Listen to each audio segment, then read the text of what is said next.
It's 4:30. I'm going to call the meeting to order. It looks like we have a quorum. So I'll call the meeting to order for the SUNY Broome Community College Board of Trustees meeting dated March 17, 2022. I appreciate everybody accommodating their schedule to meet earlier at 4:30.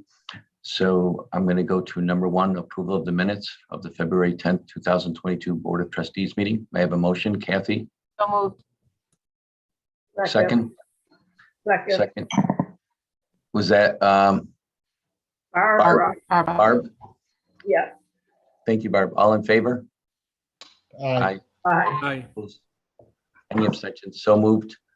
Item 2.0, approval of the Finance and Facilities Committee meeting. May I have a motion? Motion by Kathy. Second. Second by Mark. All in favor? Aye. Aye. Aye. Any opposed? Any abstentions? So carried. Item 3.0, preferred action items. I'd like to move both of those at the same time. May I have a motion? So moved. Moved by Kathy. Can I have a second? Second. Second by Jim. All in favor? Aye. Aye. Any opposed? Any abstentions? So carried. Item 4.0, action items. We're going to go into executive session to talk about those. So I'll skip that and go to, is Bonadillo on yet, Diane? I don't see them yet. Okay. Chairman, did you want both items or just? Anthony, I think 4.2 has to be discussed at the board, not for. Okay, you're correct, Kathy. I can go to 4.2, recommend approval of the SUNY Broome 2022-2023 proposed operating budget. May I have a motion? I'll move it. Moved by Mark, I'll second it. second by Kathy. All in favor? Aye. Aye. Any opposed? Any abstentions? So carried. Mr. Informational Chairman, item. Can you hear me? Can you hear Yes. me? Yes, Okay, okay, I see I'm on now. I wasn't on mute, but okay, thank you. you're welcome, Commissioner Chairman, Gala. Yes, Bonadillo is now on. okay. Can we go to the audit presentation by Bonadillo? Joe? Sorry about that. I clicked on, there was a Google thing that I clicked on, and I'm like, wait a minute, I think it's Zoom. So I found it. I'm sorry about that. That's a Google trick. All right, are we ready? Yes, we are. Thank you. Okay. For those of you that don't know, I'm Joe Hero. I'm the principal with the Bonadillo Group.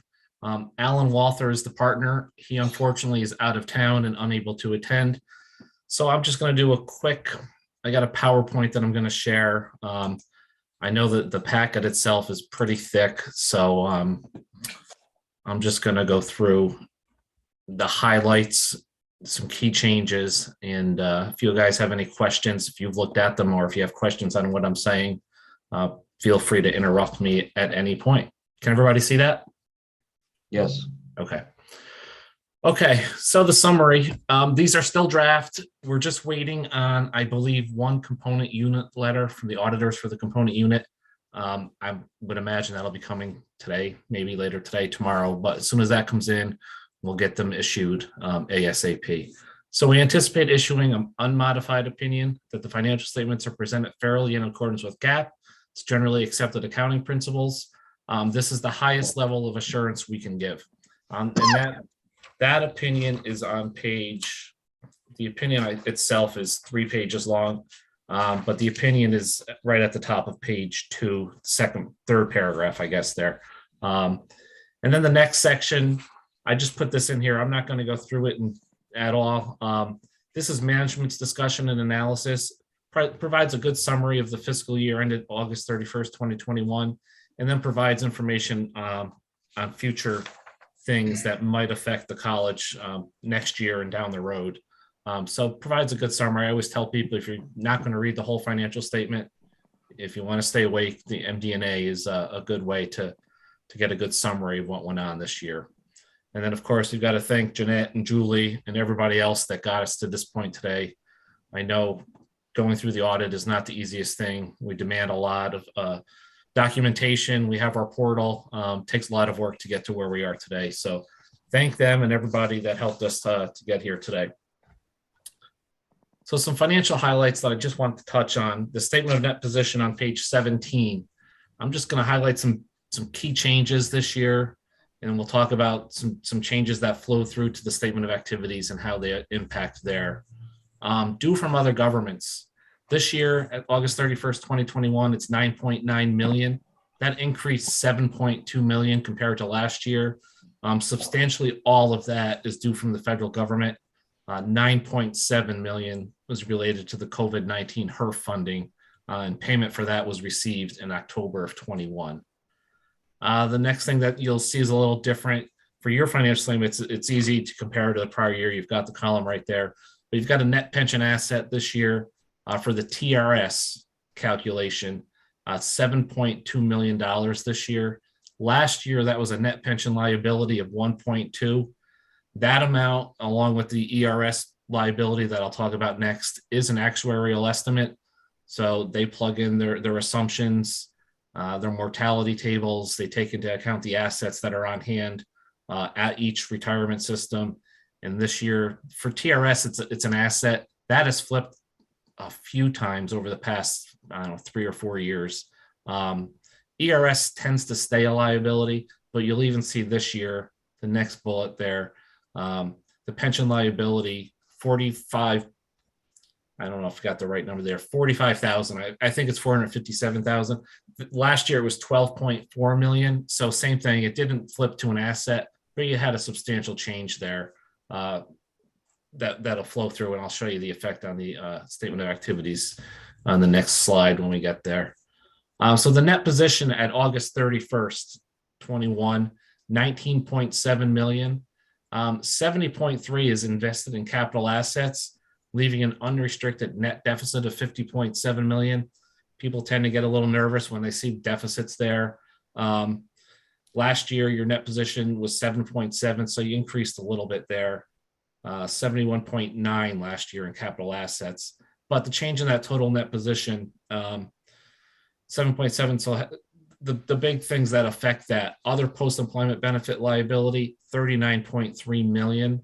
Last year, 56.4 million. So that contributes to that unrestricted net deficit of 50.7, pretty much eliminates it if you were to lose that other post-employment liability. Again, actuarial estimate, just like the pension. The difference with them, there are no assets set aside. New York State does not allow governments, colleges, counties, every government entity cannot set aside any assets to offset that liability. So has a negative effect on every government that we do. Net deferred inflows related to the OPEB and the college's share of inflows and outflows related to the net pension and asset liabilities. Again, an actuarial estimate, you'll look and see, I believe your net, your deferred inflows increased pretty substantially from last year. 23 million last year, 55.9 million this year. Again, all related to the actuarial calculations. And we'll talk about the effect on the statement of activities next. Page 18, your net position increased $12 million in 2021, 1.2 million last year. Overall, you $10.8 million better compared to last year. The big changes affecting that this year, total operating revenue, 18.7 million compared to 20.2 in 2020. Enrollment changes affected all categories of operating revenue. Again, you're not alone. I do 2 other colleges, community colleges, same boat. Your enrollment is down. So that's affecting your operating revenue. Operating expenses for 2021, 53.7 million, down 12.7 million compared to last year. So again, decrease in the OPEB liability. I call it a contra expense. Our adjustment basically decreased your expense by $2.7 million. Last year, you had a $482,000 actual expense. So that's a favorable change of 3.2. And then again, $257,000 in pension expense this year. Last year was 5.7. So that's down 5.4 million. So that's positively affecting your bottom line on your statement of activities. And then again, payroll expense went from 34.5 last year to 30.4 this year, decrease of 4.1 million, again, all related to COVID and the changes in how you're conducting classes and and everything else that goes along with running the college. Non-operating revenue, this is a big change. 45.7, 43 million last year. The big change here, federal aid related to COVID, the HERF funds, $9.7 million this year. 9.5 million of that was lost revenue. There's a lost revenue calculation that you were allowed to claim, and you did, and that helped you out tremendously to make up for some of those enrollment losses and everything else that affects that. And then your TAP decreased 1.7 million, again, related to your enrollment. I've done two other colleges the last 2 days. You all have the same bullet points: your OPEB, your pension, your federal aid. You guys have the biggest change in your federal aid because you claimed that lost revenue. And then everybody has the same thing with TAP. Like I said, the enrollment's down across the board. Questions on the financial statements? All right, the next report in there, called the Yellow Book report. It's an internal control report.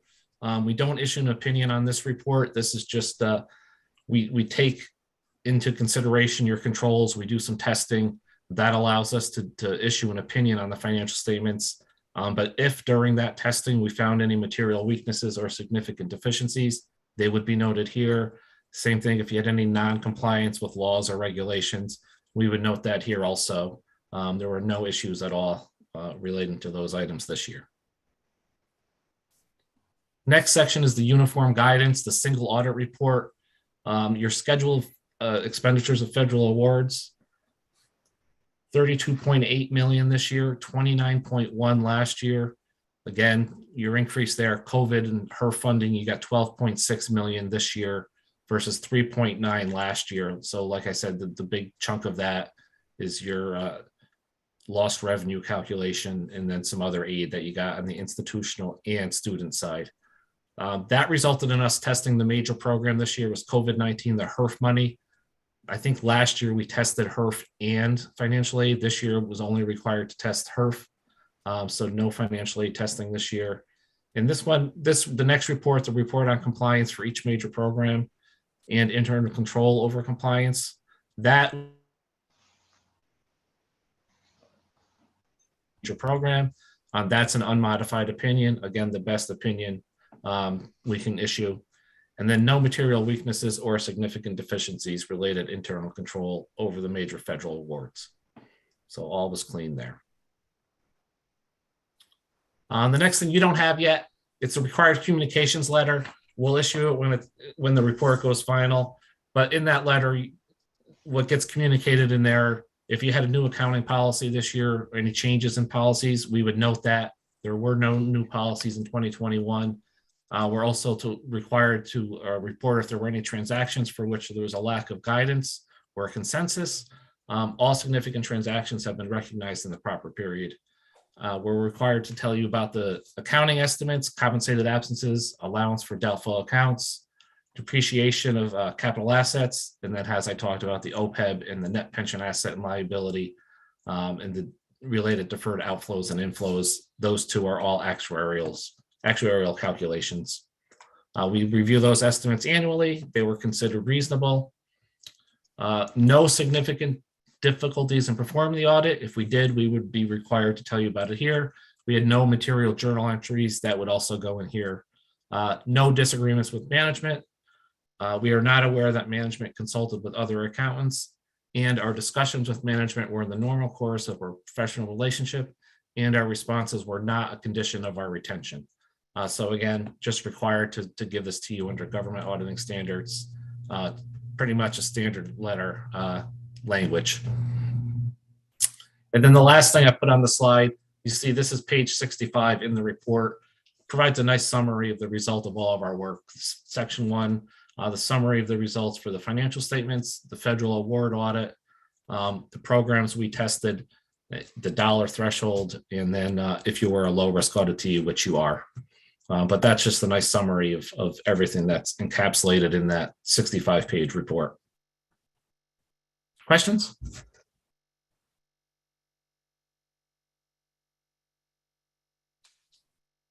Joe, I don't think we have any questions. Great presentation. Thank you. All right. Thank you. Have a wonderful day. You too. Okay, we'll move on to 5.1, President's Report. Thank you, Mr. Chair. And again, happy St. Patrick's Day for anybody who wasn't on when I got on a few minutes before, and wished everyone. I see a few folks showing some green out there. And thank you for your volunteer support of the college through trusteeship. I attended another great event at the Culinary Event Center last night, a fundraiser for our student who's headed off to the National Student Chef Competition. Just one of 16 who will be in Las Vegas this summer for that.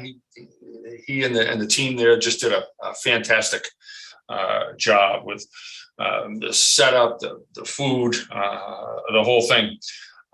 He's gonna do us very proud out in Las Vegas this summer among some of the best student chefs in the country. But they did another tremendous job. Again, enrollment finished ahead several percentage points of what we projected for spring, and a few percentage points ahead of fall. Again, as I keep saying, I hope it's the beginning of a trend, and applications and inquiries are up a bit for fall right now. That's the first time in a few years. We never know how they're going to translate into actual students and seats, but at least the trend on paper right now is encouraging. We had another meeting of our nursing task force right before this meeting, making great progress on the nursing front, and we were awarded a grant through SUNY of $175,000 for it's called a high needs program grant to help us with our training and around simulation. So great progress on the nursing front. Recently, I was asked by President Stanger to have lunch and talk about our partnerships and how we can grow them. As I suggested to you several months ago when the provost there announced his retirement, they've been getting a number of questions from their candidates about how they're working with us and what more might we be able to do, because they're doing that where they happen to be sitting right now. So very, very encouraging. And as you know, Harvey's always been encouraged about growing what we do. So I'm excited about continuing that conversation there. We're actually putting two groups together to talk about doing more around admissions together. So some very exciting possibilities there. And we're going to be talking with Naima and Peter Newman's son here fairly soon about providing more support for when the studios come to town to film. If we had more support, they'd be more likely to come here. And through our communications program, there might be some unique opportunities here. So a whole new front to look to once we nail down exactly where we're headed with nursing, which should be fairly soon. The architect is wrapping up the estimates and the plan for our infrastructure upgrades and additions for nursing. So more exciting stuff for our future, getting that, and we'll soon be moving to the front burner.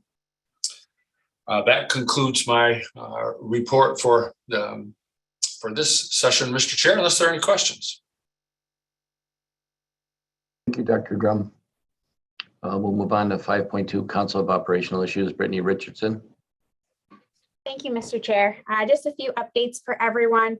The Council for Operational Issues, or COI, had a few activities to report since I've last met with you. Recommendation we forwarded on to Executive Council in regards to sending out a contact sheet for the processing and student life offices, similar to the standard chairs and deans. Contact sheet was approved. We also approved a recommendation for to marketing and communications in regards to adding some employee badges into the directory for employees who have won a Chancellor's Award or a Spirit Award here on campus, just a way to further recognize our colleagues. We also had some discussion as an issue was submitted in regards to smoking on campus and enforcing the policy. We had some great discussion at COI and ultimately forwarded that on to public safety to review how we can better get messaging across campus. And then current conversations around ways we can really recognize our colleagues' good work on campus, give kudos, if you will, when needed, and also looking at how we can improve our functioning and better serve our students as well. So that's an ongoing conversation. And then just planning for the remainder of the spring. I'm sure the other chairs have updated on this, but the shared governance restructuring work group is continuing to meet. And we're hoping at the end of this semester, early May, to have something we can present to College Assembly on what we think could maybe be a proposed restructuring option so that our shared governance is better serving the campus community. And we have a Your Voice Matters being held on the 7th of April, and we're hoping to use this as an open forum to get feedback from the campus on the works group's progress so far. But that concludes my report unless anyone has any questions. Thank you, Brittany. Thank you. 5.3 Civic Engagement, Carla Mahalik. Good evening, everybody. I'm going to share my screen because I have a PowerPoint I hope will work. Let's see here.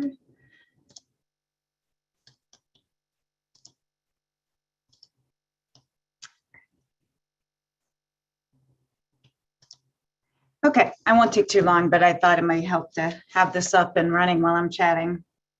So one thing I wanted to just share with all of you is my role as Civic Engagement Coordinator, as I see it, is to, of course, foster civic engagement campus-wide as per our mission statement.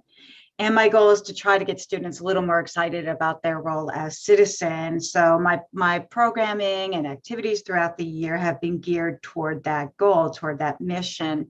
So I'll talk to you about some of the activities that we've planned for the year. Some have already been conducted and some we still have planned for the rest of the semester. And I was just reading an article yesterday that said that 65% of students don't feel that their campus climate is conducive to being able to speak freely of their own points of view. So that's something we certainly want to dispel here at SUNY Broome. We want to make sure that, and I've been working very hard on that, to encourage students to speak their minds, but to also listen to one another.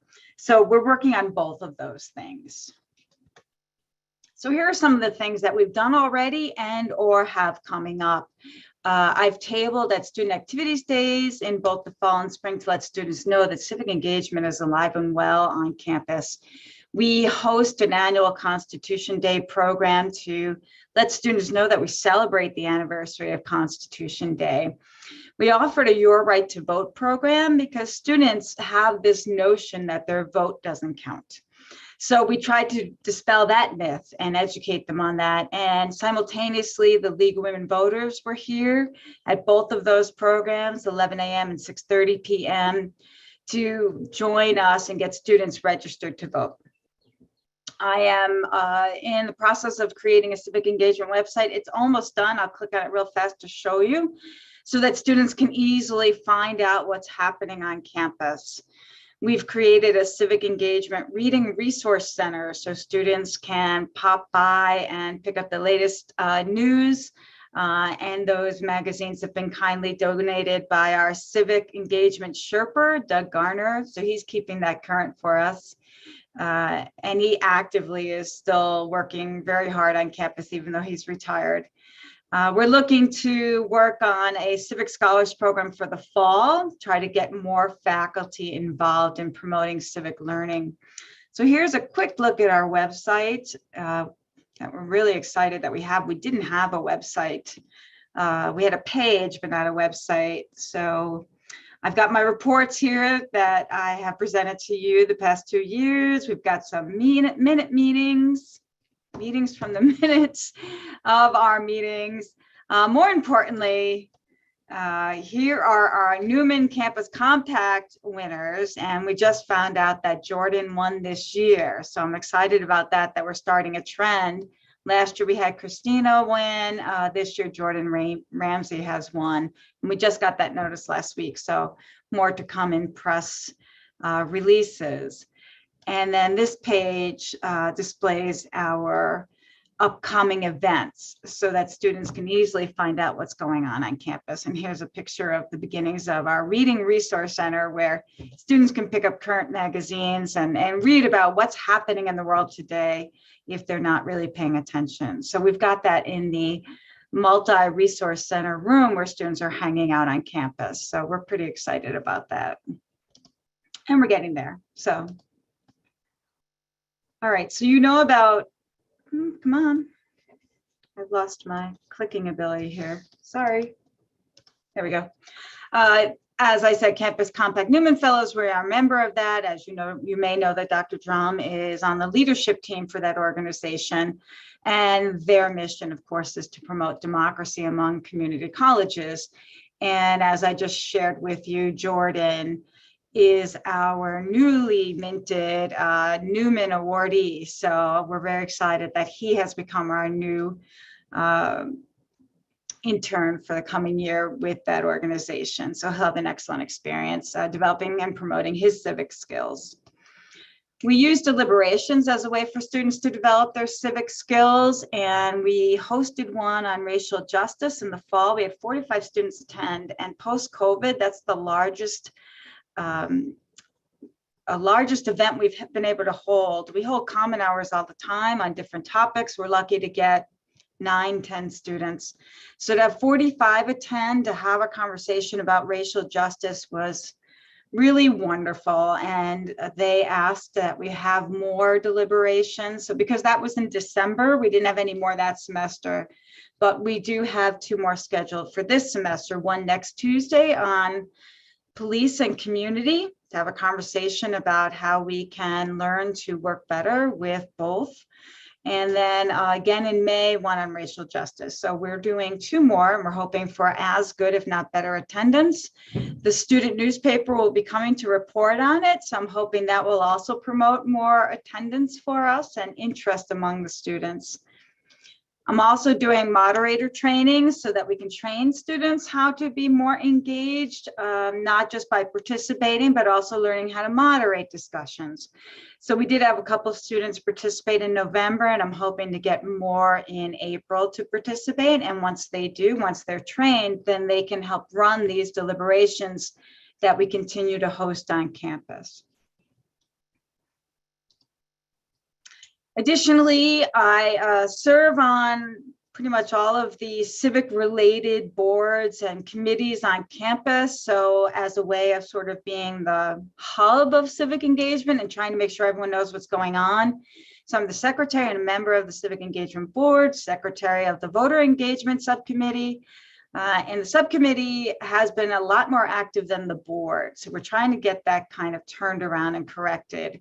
But until we do, some of the activities that the Voter Engagement Subcommittee has done this year is we did a presentation for our EOP program in August, educating students for EOP on how to vote. We did a Broome County meet and greet in October, where we invited both the candidates up so that they could meet members of our campus community and beyond. We partnered with WSKG and the League of Women Voters to host the Binghamton mayoral debate. We're currently working with high schools and BOCES so that we can work with high school students and promote civic learning there. And then I'm trying to get the Broome County Board of Elections on campus so they can educate our students on, or perhaps get our students involved in serving as poll inspectors. That's really the goal there, because we're doing all the voter education. So that's my hook there, hopefully. And then finally, I was just asked to participate on Civics for Action, and that's a group that covers the 14 counties of the greater southern tier of New York. And they too are very interested in promoting civic engagement. And they have 2 focuses, one on developing the Future Leaders Program, which is getting young people involved in civic engagement and deliberations and learning to listen better to one another and having those difficult conversations. And the other one is promoting community conversations. And I'm already in talks with some of our local library directors to see if they're willing to have some of those community conversations here. So it's really great partnering with some of these other institutions in our area to promote civic engagement and represent SUNY Broome in doing that. And if there are any questions, I'm happy to answer them. If not, that concludes my report. Any questions for Carla? Just a quick comment, Carla, when you're thinking about the poll workers, don't forget school elections and they get paid. Sure. So those happen in May, and there's definitely a shortage of poll workers for school board elections, and the districts pay them. So just something to think about. So how can I connect our students with the districts? Because it's not through the Board of Elections, correct? That's correct. Each district has a district clerk, and the district clerk is responsible for the annual election, and they would recruit the poll workers and inspectors. Would they need to be first trained through the Board of Elections? No. Nope, Okay. All right. See what I can rustle up. that's great. Thank you. Thank you, Carla. Sure. 5.4 Student Affairs, Dr. Carol Ross Scott. Dr. Ross is not here tonight, but she asked me to introduce our new Student Development Director of Student Activities, Dr. Nick Wagner. Dr. Wagner joined on January 31st, joined SUNY Broome, and he is a chemist at heart, but he does have also a heart for student affairs, and he's a chemistry major from Brockport. He has a master's in higher ed from Stony Brook, and also his doctorate from the University at Albany, and he's been making a lot of progress, and so he's available for any questions, or if Nick, you want to say anything about some of the activities that you've been able to get students engaged in. Sure. So hello, everyone. Like you said, I'm Dr. Nick Wagner. I just joined SUNY Broome as the Director of Student Activities. Basically, since the start of the semester, I've been really trying to work with the Student Assembly and the clubs and organizations to kind of help bring more activities back to campus, along with the rest of the Student Development Division as well. So I think we've been doing a great job so far. The report is in the packet, and I'm here for any questions. Any questions for Nick? Thank you, Nick. Thank you. Welcome. 5.5 Academic Affairs, Dr. Penny Haynes. And Dr. Ross was nice enough to give me some of her time this month, because we do have the new academic master plan that I'll try to go over quickly with you. It's very long, but first, before that, we did have some other good news that I learned last night, that Irene Burns, who is our Phi Theta Kappa officer, has received, this is a continued award. She received the award for the Hallmark Award for Continued Excellence as an advisor for PTK. So that was very nice. And the actual Broome chapter, our SUNY Broome chapter, was also recognized as well for their leadership and their team leadership. So nice honor for them. And then just briefly, before I do talk about the academic master plan, I did want to thank our health sciences division and our local hospitals and Dr. Andrews for supporting our high school guidance counselor afternoon last Friday. They had a superintendent's day, and we were able to get the local high school guidance counselors here on the SUNY Broome campus to hear more about our health science programs and our pathways from high school into SUNY Broome, but also partnering with Lourdes, UHS, and Guthrie, who are able to provide people to come and talk about the careers in healthcare and the needs within the community. Obviously, we're very excited at SUNY Broome to get those students and train them, but also to provide immediate training for the hospitals as well, depending on what their needs were. So I think everyone had a really productive day, and we talked about it quite a bit today in our nursing initiatives meeting, but it was a great day. Thanks to Dr. Snyder and Michelle McKay, Erin O'Hara Leslie, Amy Wissell, and then the 3 local hospitals. So it was a really productive day. And thank you, Dr. Andrews, for allowing them to spend their afternoon with us. So it was great. So also we were fortunate enough to have a collaborative meeting with SUNY Oneonta and Mohawk Valley Community College the Friday before with all of our department chairs talking about ways to collaborate with the local colleges as well and look at articulation agreements and sharing of services. So just an initial meeting, but that was very productive. So happy about that. And now I will share my screen and bring up the Academic Affairs Master Plan. I know I've mentioned this several times since last spring. We had a large group come together to develop the Academic Affairs Master Plan. And we had a large group in there, which you can see from here. And this is a long report, so I will try to go through that as quickly as possible. But if you do take it and read it and have questions next month, I'll also be presenting next month, not on this, but happy to answer any questions about it. We did have a consultant who came and worked with us. We had faculty and administrators from all of the divisions that worked on this, several drafts going back and forth, and we finally come to the final plan. So 5 major themes were developed: teaching and learning environment, curricular pathways, fiscal program development and infrastructure sustainability, technology, and the institutional culture and community engagement.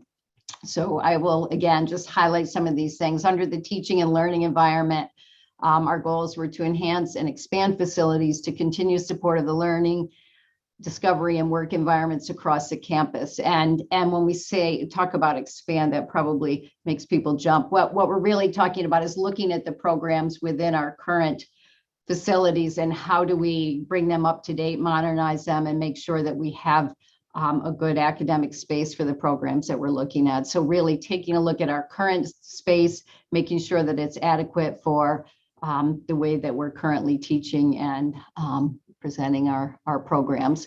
Objective 2 is identify opportunities for expansion of college programs or academic services at current sites. Again, looking at how our facilities plan works with that, looking at resources that would be needed to expand programs, and then determining the strengths and weaknesses of any academic expansion or reduction, because unfortunately, I mean, we also have to look at what's current and what's no longer relevant, utilizing data to make those decisions and doing a full analysis of strengths and weaknesses. As you know, you've probably heard us talk a lot about enhancing high school student recruitment and college success. So looking at potential for early college and further developing those fast forward pathways that align with our academic programs and the needs within the community, developing partnerships also with BOCES, and developing programs with high schools in order to support student recruitment and create the pipeline from high school to SUNY Broome. And with all of these, we do have outcome metrics, which I won't go into right now. Every year, we will align our plans around this to hopefully meet all of this. The plan goes to 2025. Goal number 2 is to optimize the current master schedule in the college calendar to meet both external requirements and programmatic requirements. Looking at our current scheduling, making sure that the courses that are needed are available at the times that they're needed, maximizing schedule options for use of the current space, reviewing course offerings to ensure that courses are offered to maximize student enrollments on campus, online, and at our additional locations. And optimize course and review section development and optimize faculty course assignments to enable course delivery and reduce student time to completion. And you'll hear a lot about that, really working with our pathways and trying to get students on the pathway and ensure that they get their degree. Improve student enrollment and scheduling, again, aligning with high needs courses. And we have a lot of tools right now that we've really been utilizing at our disposal to make sure that our schedule is more efficient and that we can in fact maximize that. Looking at our high impact courses and success and failures, really taking groups of students and looking at students that are at risk and how do we provide supports to them. As far as curricular pathways, goal 1 is to ensure coherent structured curricular pathways to certificate and degree completion for all programs. Again, ensuring current program requirements facilitate retention and persistence for our students. guidelines for pathways that focus on coherence and limited choices and provision of a clear structure. So it doesn't take away all choices, but really narrowing down those choices so that students know what their pathway is to completion. And utilizing our technology to do so. Creating objective 2, create cohesion with departmental programs and student support completion strategies, looking at our program maps and making sure that we can identify them to students. And also, as we start to clean up the programs, really looking at potentially a common first semester so students don't get lost between programs and switching in and out of programs, but rather take a look at some of our similar programs and see if we can develop a common semester to make sure that everyone's on the right pathway. We're hoping to implement a mandatory first-year experience course and establish milestones and triggers for promoting timely completion to degree. And then mapping out all of these programs, not only for the full-time student, but also the part-time student. Next, establishing clear pathways for BAP and health studies students, looking at structure program opportunities for new BAP students to include additional tiers. Still working that through, and we're going to continue with that, and also hoping to increase the residents in the student village or get them to the max. Provide stackable credentials within health science degree, and we've worked on quite a few of these, strategizing about these, and hopefully we'll have some of those developed in the near future. And again, career maps for fast forward science and health careers, and some of that was discussed at the last counselor's day.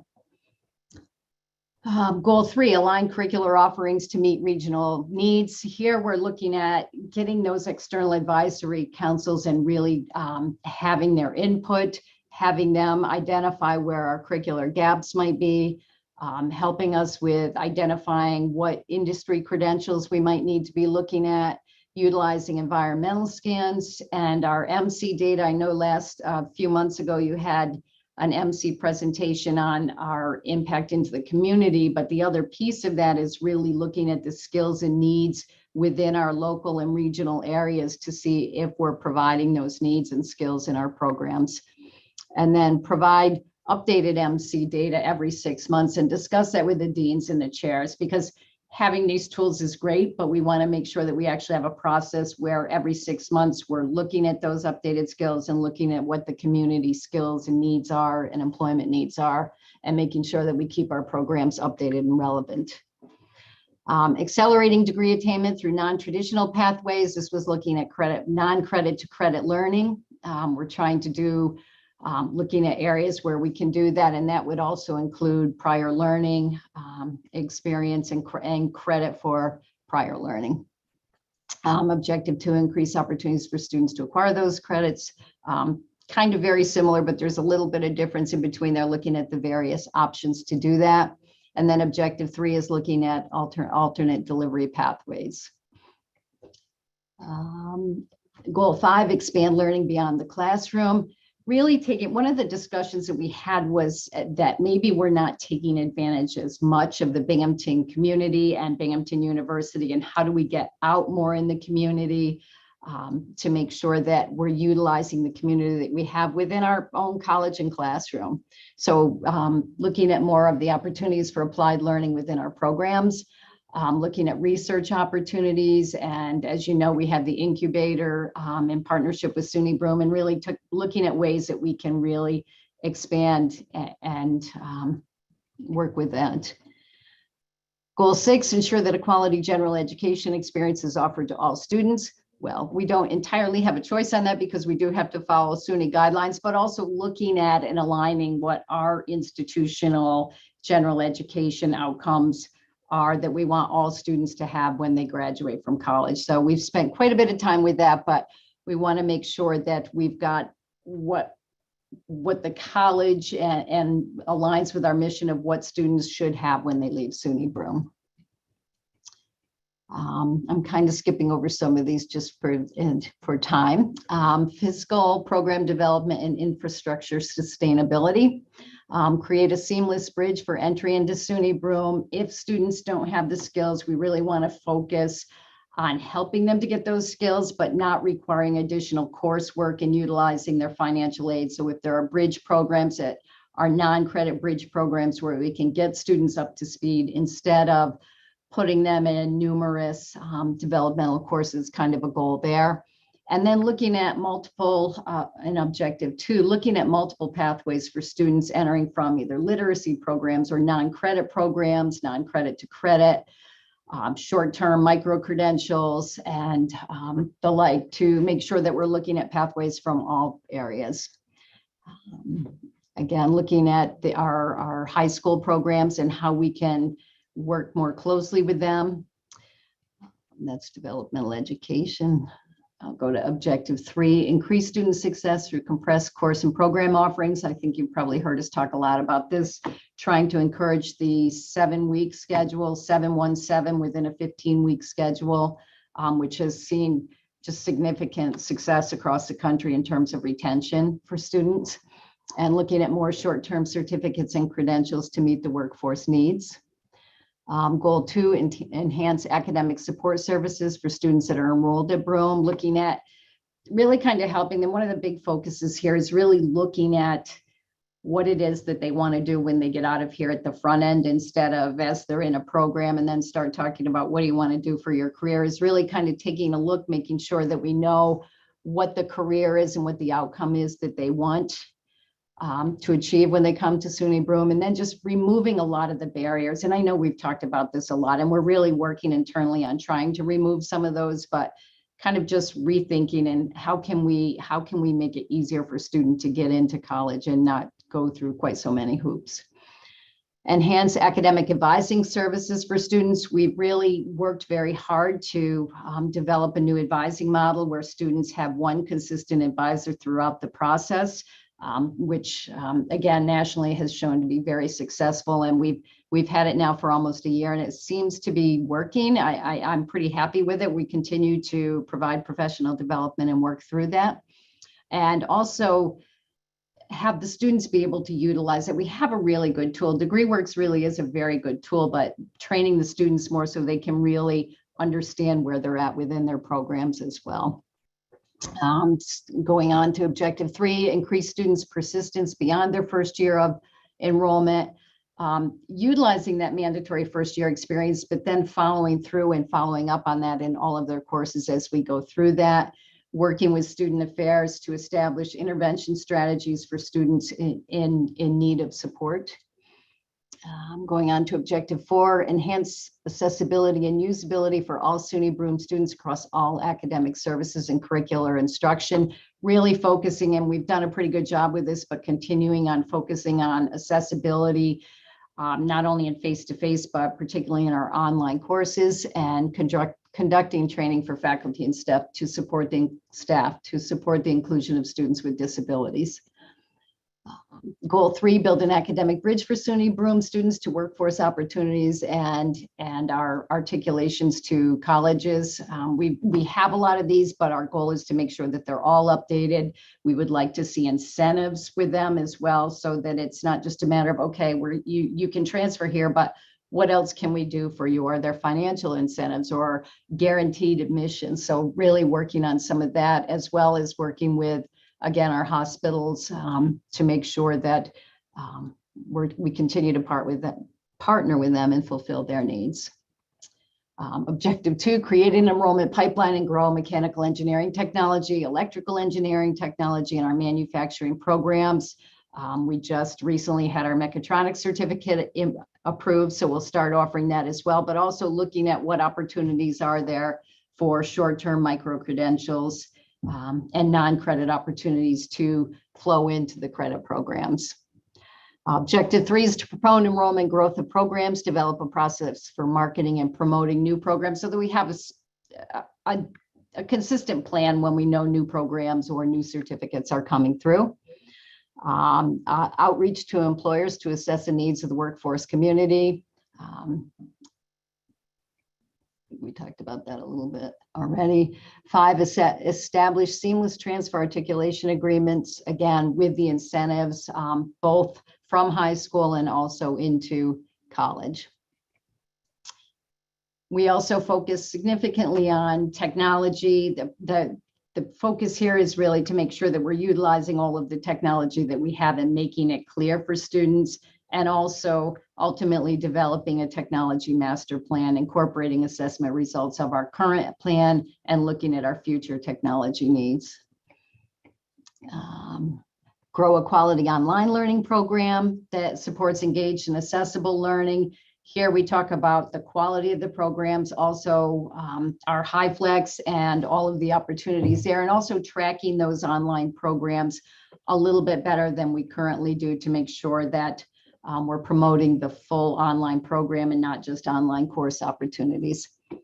And the last section talks about the institutional culture and community engagement by really focusing on diversity, equity, and inclusion within the community,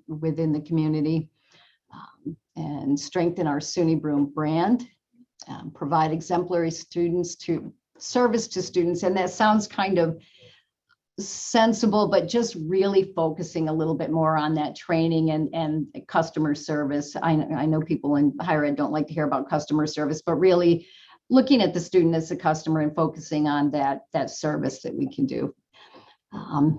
Our other strategies serve the community through proactive leadership related to economic development and expand student retention, persistence, and develop strategic partnerships. I know we've talked a lot about that. We focus on the CEC, our local agencies.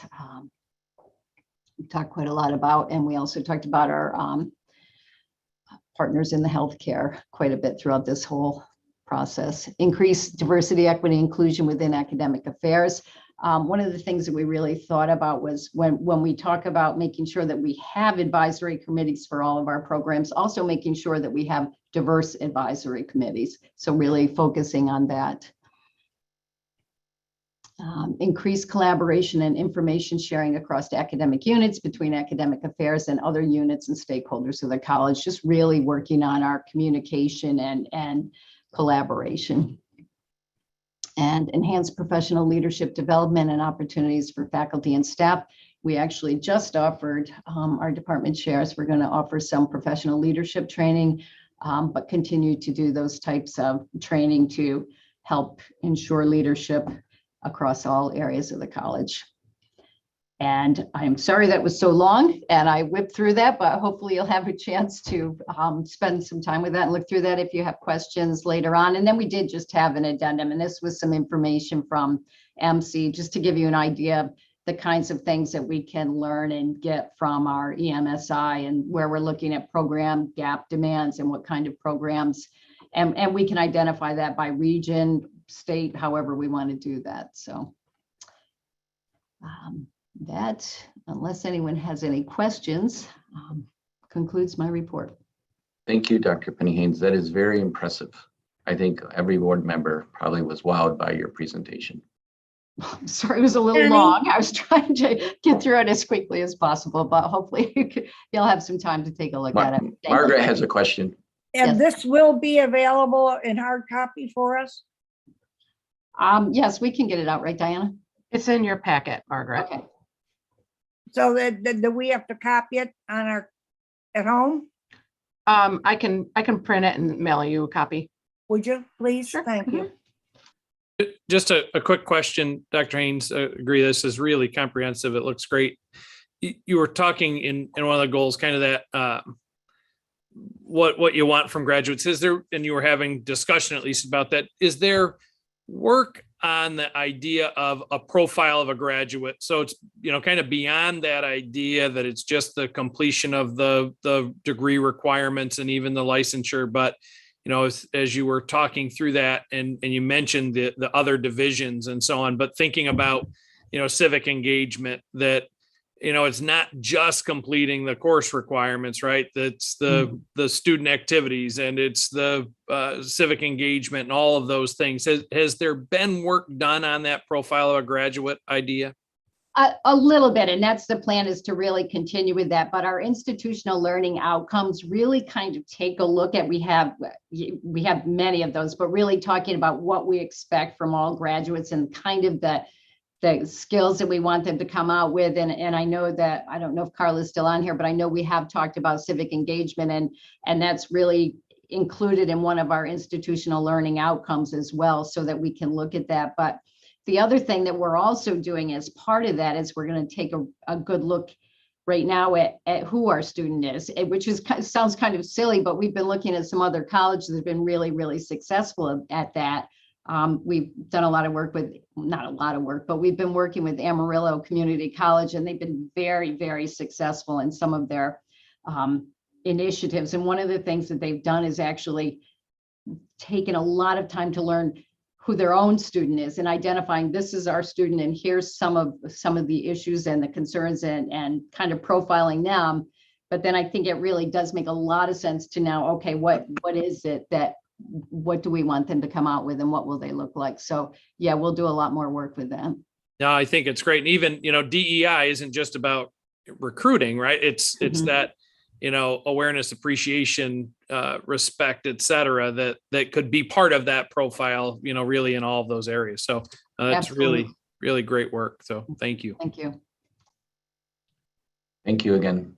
I know some on this call won't like this, but I'm going to have to go into executive session now. One or two board members have to leave in a short manner. So I promise I'll make it less than 10 minutes. So I need a motion to go into executive session. So moved. Barb, second by Jim. Can you put us in executive session, Diana? Thank you.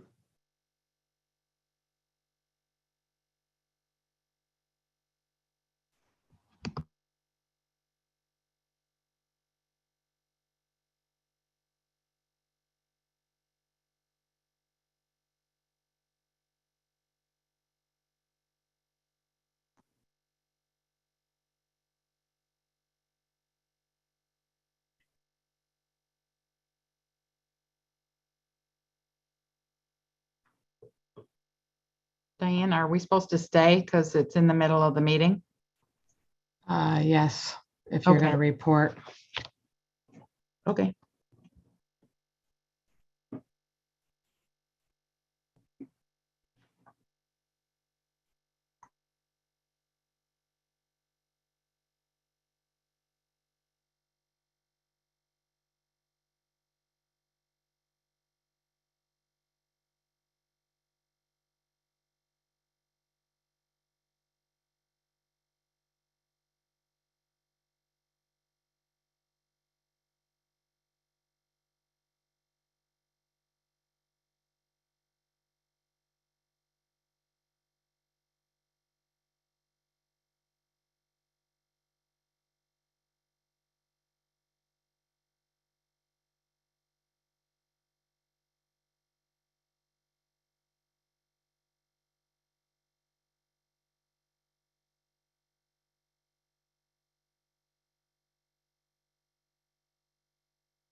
They shouldn't be too long.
Being recorded.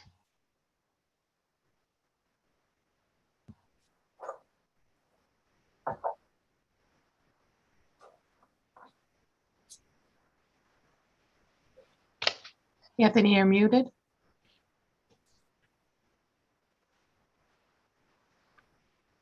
Mark made the motion to come out of executive session, second by Kathy. And I'd like to go back to item 4.1, recommend approval of resolution of the president's evaluation and compensation. May I have a motion? So moved. Moved Second. by Jim, second by Mark. All in favor? Aye. Any opposed? Any abstentions? So carried. Okay. Thank I'm you. gonna- Thank you. Thank you, Anthony. Thank You're you. welcome. Anthony, that's all the voting we have, right? That is correct.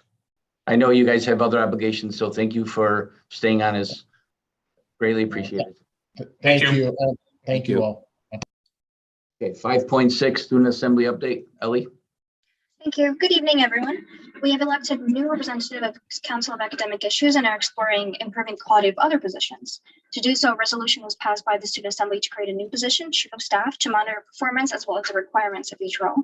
We're also working on equal pay to the amount of work put into Student Assembly. And on the topic of pay, we are also asking for a stipend to be released bi-weekly. On the topic of recent business, the aforementioned Wi-Fi survey from last year has gone out to the students. This will give the college information how to improve Wi-Fi connection on campus and on the student village. We also need to work closely with Catherine and the foundation to help the success of the food pantry. We have gathered volunteers to reinstate the student philanthropy committee and to help during the alumni reunion. We are seeing more students gaining interest in student assembly as well as on-campus events, and the overall participation of Broome campus has increased. We are also looking forward to facilitating more student activities for spring. That concludes my report. If there are any questions, please let me know. Thank you, Ellie. 5.7 BCC Foundation Report. Ms. Williams? Hi, good evening, everybody. Most of the details included in my report. I'll just share with you a few highlights. As of January 31st, the foundation's total investment portfolio was $43.9 million, of which $43.3 million of it is endowed. And as of January 31st, the foundation's total assets were $49.8 million. This compares to year end of June 30, 2021, when our total assets were $46.6 million. Public support revenue year to date as of January 31 is $3.47 million, and compared to last January at that same time of $637,000. Our fundraising activities are up and running, and our campaigns, our direct mail, our email solicitations, and our modified phone program are up and running. We're also applying for renewals on certain grant and aid grants that we get from local foundations. Wanted to just highlight a couple of items in my report. The alumni update. The magazine is going to the printer on Monday morning and should be ready to drop on time into the mail on April 1st.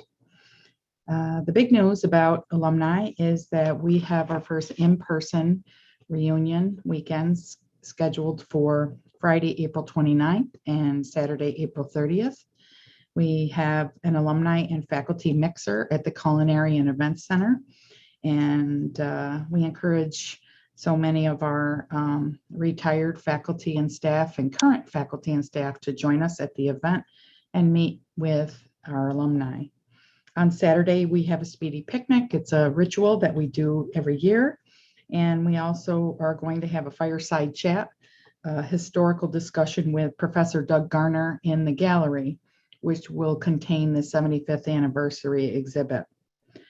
Alumni also will be able to participate in open house activities and academic presentations on that Saturday because it is also open house weekend.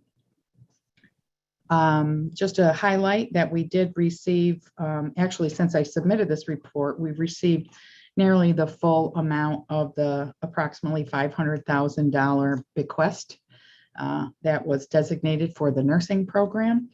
And the remainder will be distributed sometime in the next several weeks. Of particular interest may be the college's 75th anniversary committee, of which the foundation has been working on, and we've taken a lead on a few of the special projects. And one of them is to carry out a 75th anniversary photo on the campus quad. We're going to have an aerial photo, and everybody associated with SUNY Broome is invited to attend. The only thing we ask is that people register in advance so that they can get their 75th anniversary t-shirt. And then that is going to be held on May 10th at 2 p.m. And the rain date is May 11th at 2 p.m. On May 12th, related to that, we are preparing for the burial of the 75th anniversary time capsule. It's a large weatherproof stainless steel box that we've purchased to include all types of very interesting historical items from today and past history that is due to be opened in 50 years in 2072. So we want very much to make sure that all of our campus constituents are included in these activities. So please feel free to join us and we'll follow up with more information. And that's all I have, unless anyone has any questions. Any questions? Thank you, Kathy. Oh, can I just say thank you to Elle and her team for all the great work that they're doing. And we're very excited to be working with you on a number of fronts. And we think about you every day.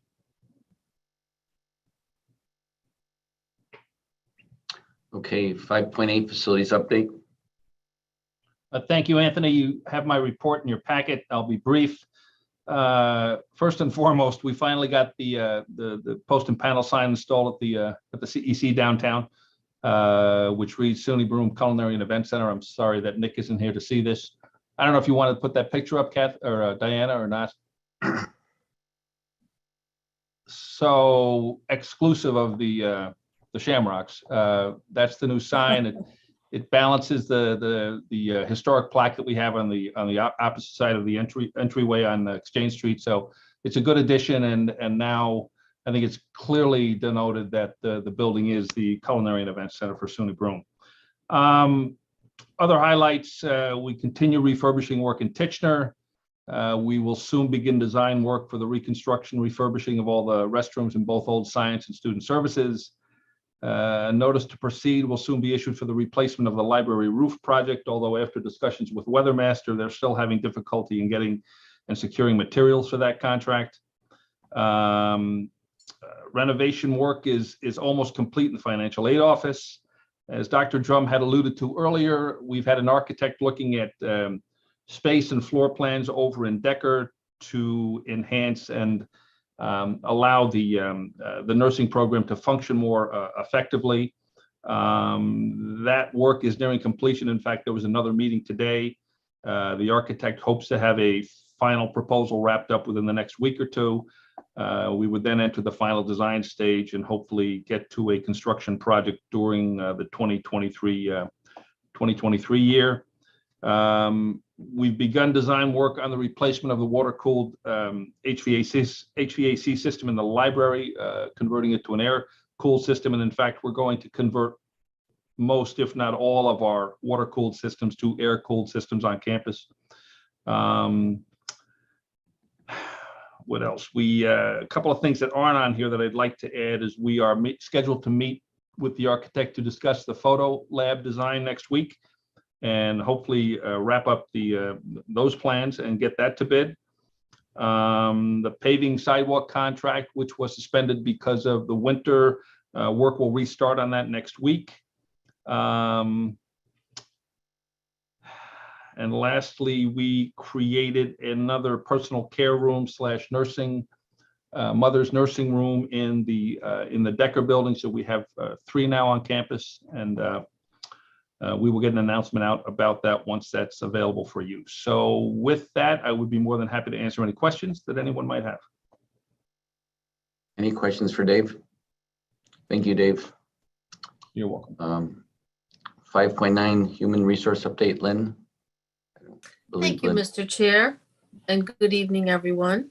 The personnel report reflects activity for the month of February. This is for informational purposes and is reflected in the packet. Thank you. Thank you, Lynn. 5.10 Budget and Finance Update. Michael. Thank you, Mr. Chair. First, I'd just like to express my appreciation to the board for your continued support of both the college's proposed budget for next year, as well as the 5-year capital improvement plan. All of this work couldn't be done with a very, what I would call a deep and talented budget and finance team. The budget, particularly, and the forecast is done a lot of yeoman work by Larry Allen, and the capital plan is primarily driven by Monica Chow, as well as with Dave Lagaitis and Jeanette. So again, thank you very much for your support. As it relates to the agenda items, the current forecast for this year's budget is the report is unchanged from last month. Continue to forecast the need for about $3.5 million of HERF-3 federal stimulus funds to balance the budget. Otherwise, there weren't very much change from the prior month. We've revised this agenda slightly to include the other items that are generally later in the agenda. There weren't any budget transfers this past month. Grant approvals under 50,000 are in your packet. Investment report is also included in your packet. We've also included the monthly student village housing report, which indicates that the Housing Corp continues to make its mortgage payment for the past month. And last but not least is, in addition to Bonadio's presentation on the audit financial statements for last year, we're also, the college is required to submit a annual report. All the numbers are kind of formatted differently, but they do tie to the audited financial statements. This was revised several times, normally accepted in the end of October, but final report was submitted in mid-December and was approved, I think, later in the month. And again, segueing, relative to both the annual report and the audited financial statements. This is really led by Jeanette Tillotson, Julie Larkin, and Laura Hodel.